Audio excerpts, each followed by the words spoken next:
शेतकऱ्यांसाठी आजच्या सर्वात मोठ्या टॉप आणि ठळक बातम्या आपण या ठिकाणी पाहतोय। पहिलीच बातमी निघते माहिती सरकारने सोमवारी राज्य विधिमंडळाच्या हिवाळी अधिवेशनात 35,788 कोटी रुपयांच्या पुरवणी मागण्या मांडल्या।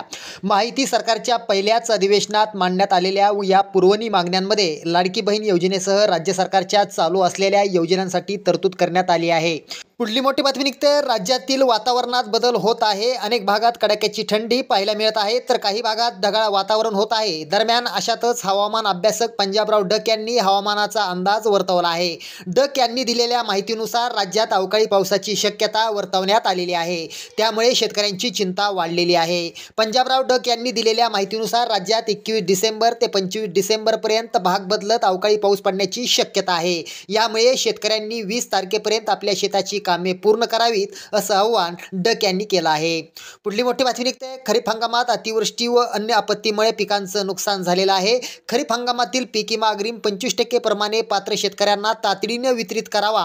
तसंच नुकत्याच झालेल्या अवकाळी पावसानं रब्बी पिकांचं व फळांचं जे नुकसान झालं आहे त्याचा सॅम्पल सर्वेक्षण करून मदत द्यावी अशी मागणी आमदार धनंजय मुंडे यांनी मुख्यमंत्री देवेंद्र फडणवीस तसंच उपमुख्यमंत्री अजित पवार यांची सोमवारी भेट घेऊन पत्राद्वारे केली आहे। पुढली मोठी बातमी निघते या वर्षात खरीप हंगामात जून ते ऑक्टोबर मध्ये झालेल्या अतिवृष्टीच्या मदतीपासून वाशिम जिल्ह्यातील शेतकऱ्यांना वगळण्यात आलेला आहे। त्यामुळे शेतकऱ्यांच्या तोंडाला पाणी पुसण्याचा प्रकार आहे अशी भावना जिल्ह्यातील शेतकऱ्यांमधून व्यक्त होत आहे।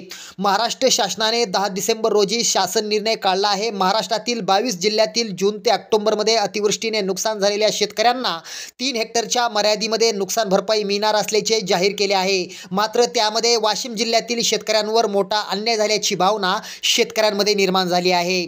पुढली मोठी बातमी निघते राज्य मंत्रिमंडळात वर्णी न लागलेले नाराज असलेले अजित पवार गटाचे नेते छगन भुजबळ यांनी सोमवारी उघडपणे आपली नाराजी व्यक्त केली। शेतकऱ्यांसाठी या होत्या सर्वात मोठ्या टॉप आणि ठळक बातम्या। धन्यवाद।